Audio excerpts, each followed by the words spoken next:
మొదటి గుడారాల పండుగ సరిగ్గా లెక్కబెట్టిన ఆ రోజు ఇస్తలు తెస్తామని 80 ఇస్తలు తెచ్చారు. ఇద్దరు ఎక్కువైతే మరలా సైకిల్ ఇచ్చి పంపించా, ఇంకా 2 తక్కువ తెమ్మని. అంటే 82 మంది వచ్చారు గుడారాల పండుగకి. మొదటి గుడారాల పండుగ అది 14వ మైలు లేమల్లిలో జరిగింది. అక్కడ రోడ్డు ప్రక్కన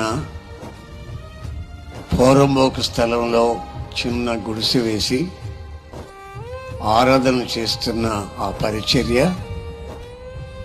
ఈ రోజున మీ కళ్ళకి కనబడుతున్నటువంటి ఇంత పరిచర్యగా మారింది.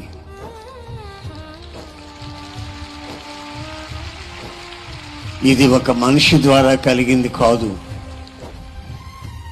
ఇది కేవలం పరిశుద్ధాత్ముని ద్వారా కలిగింది.